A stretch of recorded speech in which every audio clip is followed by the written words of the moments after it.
Hello दोस्तों, आपका स्वागत है आपके अपने ही चैनल डिबेट्स वॉइस पर। इस डिबेट में आप लोग देखेंगे कि कैसे रिपोर्टर द्वारा बीजेपी की तारीफ करने पर रिपोर्टर पर भड़क उठे केजरीवाल। लेकिन दोस्तों, उससे पहले अगर आप लोग ऐसे ही मजेदार डिबेट्स रोज देखना चाहते हैं तो नीचे दिए गए सब्सक्राइब बटन पर क्लिक करके आप लोग अपने ही डिबेट्स वॉइस चैनल के साथ जुड़ सकते हैं। अभी आप लोग डिबेट का मजा लीजिए।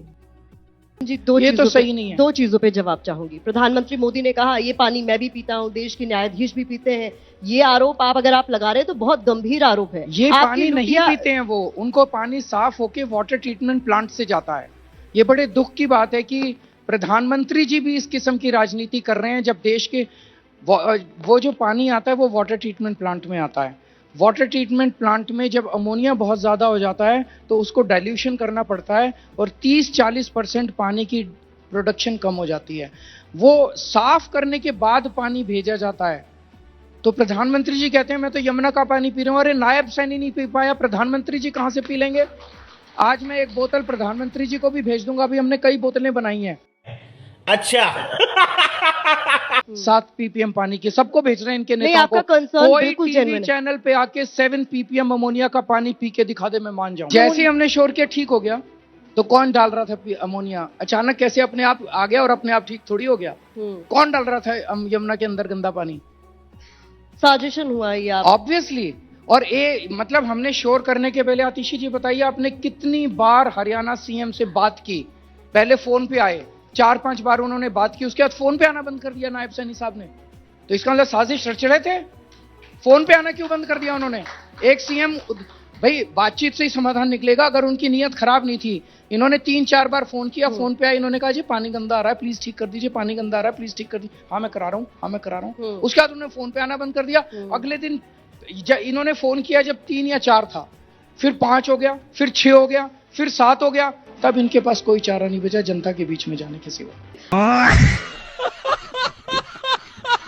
आपने इलू इलू एक टर्म का इस्तेमाल किया। इससे जुड़ा हुआ मेरा सवाल ये है कि इंडिया गठबंधन, राहुल गांधी, इसके साथ आपका भविष्य क्या रहने वाला है? ये जनता जनार्दन भी जानना चाहती है, क्योंकि लोकसभा चुनाव में हम साथ साथ हैं, विधानसभा चुनाव में हम आपके हैं कौन, ये रिश्ता क्या कहलाता?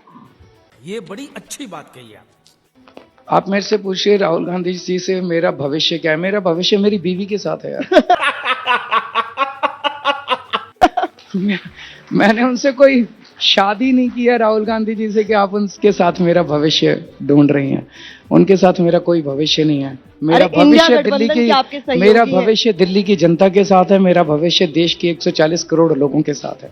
इंडिया गठबंधन के आप लोग साथी हैं, लेकिन विधानसभा चुनाव में जिस तरीके से प्रहार आप पर राहुल गांधी कर रहे हैं ये एक्सपेक्टेड था, क्योंकि दिल्ली कांग्रेस के नेता तो बोलते रहे हैं आप लोगों को लेकर, आपकी पार्टी को लेकर। उनसे पूछिए उनकी क्या मजबूरियां हैं। कुछ तो रहा होगा, कुछ तो मजबूरी रही होगी। राहुल गांधी जी की कुछ तो मजबूरी रही होंगी कि दिल्ली के चुनाव में आके जिस तरह से भारतीय जनता पार्टी की भाषा इस्तेमाल कर रहे हैं, ऐसे यूं थोड़ी। मतलब आप इसको कह रहे हैं कि मजबूरी का नाम आप इसको दे रहे हैं? मजबूरी में ही कहा है उन्होंने जो भी कहा है। उनसे पूछ लीजिए, एक इंटरव्यू उनसे भी कर लीजिए। अच्छा ये बताइए कि इंडिया गठबंधन का आगे भविष्य क्या रहने वाला है? क्या आप लोग साथ रहेंगे चुनाव के बाद, एक मंच पर फिर नजर आएंगे? इंडिया का भविष्य है, गठबंधन बनते रहते हैं, टूटते रहते हैं। गठबंधन का भविष्य मत पूछिए। इंडिया इंपॉर्टेंट है, ये लोग इंपॉर्टेंट है। इंडिया का भविष्य मैंने सिर्फ इसलिए पूछा क्योंकि अखिलेश यादव आपके लिए प्रचार करने आ रहे हैं, समर्थन जुटा रहे हैं। अखिलेश जी अच्छे, ममता दीदी का भी साथ आपको मिल गया। ममता जी भी अच्छी हैं। अच्छा, महाकुंभ में जाने का विचार है आपका? जाएंगे, जरूर जाएंगे।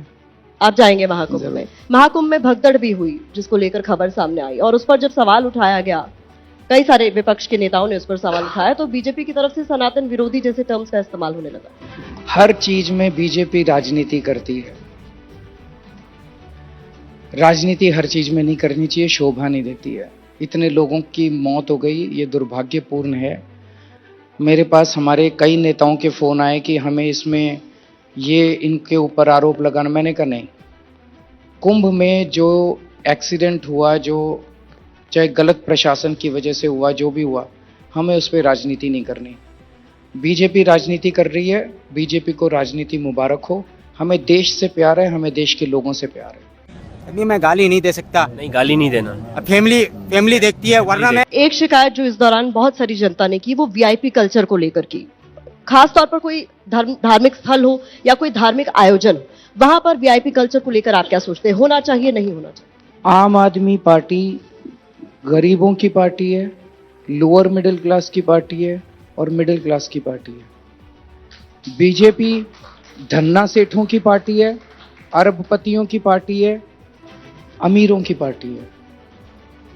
तो जो आप कुंभ में देख रहे थे वो धन्ना सेठ, मैंने देखा को बड़े बड़े उद्योगपति और बड़े बड़े उनको वीआईपी।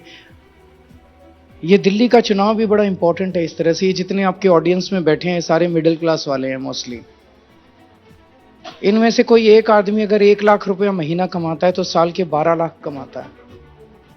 उस 12 लाख में से वो जीएसटी देता है, इनकम टैक्स देता है, एंटरटेनमेंट टैक्स देता है, कैपिटल गेन्स टैक्स देता है, प्रॉपर्टी टैक्स देता है, एजुकेशन सेस देता है, पता नहीं क्या क्या देता है। लगभग आधी इनकम उसकी 12 लाख में से 6 लाख रुपए उसकी टैक्स में चली जाती है। ये जो टैक्स है इसी से सरकारी खजाना भरता है।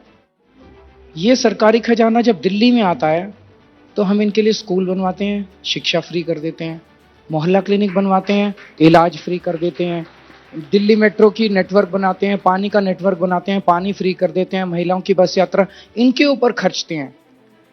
जब बीजेपी की सरकारों में ये खजाना जाता है तो वो बड़े बड़े चंद अरबपतियों को वो पैसा दे देते हैं। और वो पैसा देने का उन्होंने एक सिस्टम बना लिया है, तरीका। पहले किसी अरबपति को लोन देते हैं, कर्जा, और 3-4 साल बाद उसका कर्जा माफ कर देते हैं। जैसे अभी एक बहुत बड़े उद्योगपति हैं, उनको 47,000 करोड़ रुपए का कर्जा दे दिया इन्होंने, और 2-4 साल के बाद 46,000 करोड़ माफ कर दिया। ये क्या है?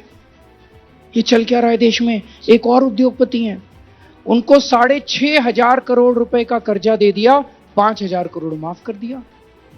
मैंने पूरी दिल्ली में सारी महिलाओं को, दिल्ली की 1 करोड़ महिलाओं को मिला के बस यात्रा फ्री करी, उसमें 400 करोड़ रुपए लगे। बस 400 करोड़ रुपए जब मैंने दिल्ली की महिलाओं का फ्री करा तो बीजेपी ने इतनी गालियां दी, फ्री फ्री फ्री फ्री कर रहा है केजरीवाल। ये फ्री नहीं है। देश के 400 लोगों का, बस 400 लोगों का इन्होंने 5 साल में 10 लाख करोड़ रुपया माफ कर दिया इन लोगों ने, बीजेपी वालों ने। ये देश में खुलेआम लूट चल रही है। आपने तो ये सरकारी खजाने की गंगा दिल्ली में आम आदमी की तरफ बह रही है, बीजेपी की सरकारों में ये 400 अरबपतियों की तरफ बह रही है। धारावी धारावी की जमीन किसको दी गई है बताइए? आप उद्योगपति धारावी की जमीन किसको दी गई है? आप उद्योगपति धारावी की जमीन किसको दी गई है? किसको दी गई है धारावी की? जरा जोर से बोल दिए माइक में, किसको दी गई है? बोलिए कादिन जी, आप भी बोलिए, खुलकर बोलिए। उद्योगपतियों का रेफरेंस मत दीजिए, नाम लीजिए, यही तो आपसे एक्सपेक्टेड है। आप नाम लीजिए। जनता जानती है। दोस्तों मुझे उम्मीद है कि आप लोगों को ये डिबेट अच्छा लगा होगा, और अच्छा लगा होगा तो प्लीज डिबेट को लाइक कर दीजिएगा और सब्सक्राइब कर दीजिएगा, ताकि आप लोगों को ऐसे रोज रोज नए डिबेट मिलते रहें। तब तक के लिए बाय, मिलते हैं अगले डिबेट में।